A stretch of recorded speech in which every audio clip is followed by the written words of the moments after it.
사람들은 말합니다. 미국은 36조 달러의 빚을 지고 있다. 그래요. 조 단위입니다. 인간의 뇌로는 상상조차 어려운 숫자죠. 하지만 이건 미국만의 이야기가 아닙니다. 이건 온 세상의 이야기입니다. 오늘날 모든 나라가 빚에 잠겨 있습니다. 모든 국가는 다른 나라에게 빚을 지고 있죠. 그런데 이상한 점은 그 돈이 여전히 같은 시스템 안에서 돌고 있다는 겁니다. 누군가는 빚을 지고 누군가는 그 빚을 빌려주며 결국 빚진 자가 또 다른 누군가에게 돈을 빌려줍니다. 그렇게 하나의 순환이 시작됩니다. 전 세계 경제는 거대한 빚의 기계일 뿐입니다. 한쪽은 살아남기 위해 빚을 지고 다른 한쪽은 성장하기 위해 빚을 집니다. 하지만 그 누구도 멈출 수 없습니다. 멈추는 순간 시스템은 붕괴하니까요. 현재 전 세계의 총 부채는 300조 달러를 넘어섰습니다. 이는 전 세계 경제 규모의 3배에 달합니다. 즉 인류가 1년 동안 생산하는 모든 것의 3배를 빚지고 있다는 뜻입니다. 그리고 그 질문이 남습니다. 모두가 빚을 지고 있다면 그 돈은 도대체 누구에게 빚진 걸까? 빚은 인류가 만든 가장 오래된 발명품 중 하나입니다. 돈보다 훨씬 오래됐죠. 수천 년 전 사람들은 서로 곡식, 나무, 우유를 빌려주었습니다. 수학 때 갚으면 돼. 이자도 계약서도 없었습니다. 오직 신뢰만이 존재했죠. 하지만 왕들은 곧 군대를 원했습니다. 성배, 대포, 그 어떤 개인도 그 비용을 감당할 수 없었죠. 그래서 국가들은 새로운 방식을 만들었습니다. 채권 번드, 지금 돈을 주면 나중에 이자를 얹어 갚겠다는 약속의 종이 한 장. 이 단순한 아이디어가 모든 것을 바꿨습니다. 전쟁이 자금 조달되었고 도시가 세워졌으며 제국은 확장되었습니다. 빚은 권력의 열쇠가 되었죠. 그리고 시간이 흐르며 그것은 습관이 되었습니다.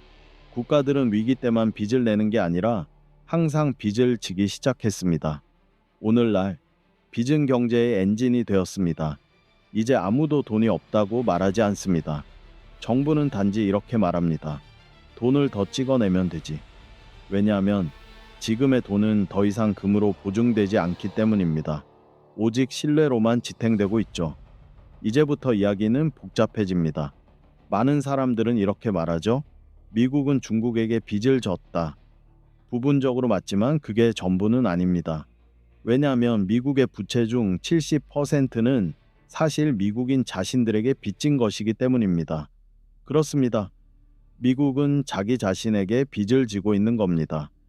연금 펀드, 보험회사, 은행들, 당신이 월급을 은행에 넣으면 은행은 그 돈으로 정부 채권을 삽니다. 정부는 그 돈을 쓰고 이자를 지급합니다. 그리고 그 돈은 다시 같은 시스템으로 돌아옵니다. 요컨대 빚은 순환 구조입니다. 돈은 계속 움직이지만 시스템 밖으로는 절대 나가지 않습니다. 이 순환이 세계 경제를 돌게 만듭니다. 하지만 이 고리는 너무도 취약하죠. 어느 한 곳이라도 끊어지면 모든 것이 도미노처럼 무너집니다. 그 순간 빚은 더 이상 경제의 연료가 아니라 그 경제를 삼켜버리는 불길이 됩니다. 그렇다면 왜 아무도 이 시스템을 멈추지 못할까요? 이유는 단순합니다.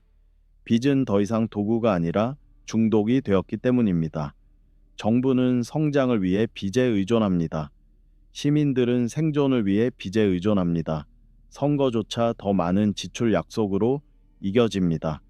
빚은 경제를 돌게 하지만 동시에 경제의 목을 조이기도 합니다. 금리가 오르면 정부는 더 많은 돈을 갚아야 합니다. 결국 벌어들인 돈의 대부분이 옛 빚의 이자 갚기에 쓰이죠. 이미 이 무게에 짓눌린 나라들이 있습니다. 그리스, 스리랑카, 아르헨티나 모두 같은 실수를 반복했습니다. 새로운 빚으로는 더 이상 오래된 빚을 갚을 수 없었고 결국 디폴트 채무 불이행. 이 단어가 기업뿐 아니라 국가에도 붙게 되었습니다. 이제 질문은 하나입니다. 이게 정말 영원히 계속될 수 있을까요? 답은 간단합니다. 아니요. 끝없는 부채 위에서 영원히 버틴 시스템은 단 한 번도 없었습니다. 모든 구조는 언젠가 그 무게에 휘어지고 모든 순환은 탐욕과 현실이 부딪히는 지점에서 끊어집니다. 그리고 그 순간 사람들은 더 이상 종이, 숫자, 약속을 믿지 않습니다. 그들은 다시 진짜로 돌아갑니다. 금, 은, 땅, 믿음. 은행이 없어도 존재할 수 있는 것들. 왜냐하면 돈은 진짜가 아니기 때문입니다. 신뢰가 진짜입니다. 그리고 신뢰가 무너지는 순간 돈도 함께 사라집니다. 오늘날 금값은 사상 최고치를 기록하고 은은 세대에 한 번 있을까 한 수준까지 치솟았습니다. 수십 년 만에 사람들은 이렇게 묻기 시작했습니다. 이 시스템이 정말 계속될 수 있을까? 이건 더 이상 경제학자들만의 속삭임이 아닙니다. 이제는 회의실에서도 교실에서도 거실에서도 들립니다. 한때 이 시스템이 절대 무너지지 않을 거라 믿던 사람들이 이제는 어딘가 불안한 진동을 느끼고 있습니다.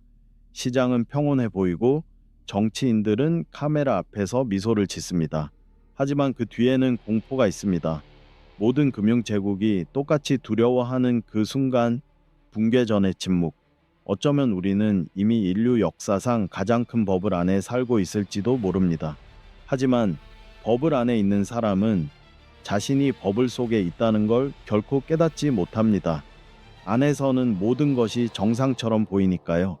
그래프는 오르고 수익은 늘고 화면은 초록빛으로 빛납니다. 모두가 부자가 된 듯 느끼죠. 그 첫 번째 바늘이 표면을 찌르기 전까지 아마 지금이 그 순간일지도 모릅니다. 마지막 노래가 끝나기 전에 정적. 모두가 아직 시간이 있다고 믿는 그 순간. 하지만 시계는 점점 더 크게 째각이고 있습니다. 음악이 멈추는 순간 어떤 이는 서 있을 것이고 어떤 이는 쓰러질 것입니다. 그들이 약해서가 아니라 음악이 끝나지 않을 거라 믿었기 때문입니다. 역사는 탐욕을 벌하지 않습니다. 그저 그것을 드러낼 뿐이죠. 그리고 그때는 이미 너무 늦었습니다. 불은 꺼지고 무대는 텅 비며 제국은 무너집니다. 하지만 그 붕괴 속에도 묘한 아름다움이 있습니다. 수세기의 소음 뒤에 찾아온 침묵, 그리고 제 속에서 피어나는 새로운 씨앗들. 모든 붕괴는 불로 쓴 교훈이 됩니다. 모든 끝은 새로운 시작의 흙이 되죠. 그래서 어쩌면 이건 돈의 이야기가 아닐지도 모릅니다. 이건 순환의 이야기입니다. 문명은 자신감 위에 세워지고 부정 위에서 무너집니다. 모든 세대는 자신들이 더 현명하다고 믿습니다. 하지만 과거는 미소 지으며 이렇게 속삭입니다. 그 이야기는 이미 들어봤어. 이번엔 다를까요? 아마 아닐 겁니다. 균열은 이미 생겼습니다. 신뢰 속에서, 화폐 속에서, 그리고 침묵 속에서 모래시계의 마지막 한 알이 떨어질 때 우리는 결국 같은 질문과 마주하게 될 겁니다. 진짜였던 것은 무엇일까? 금, 권력, 종이?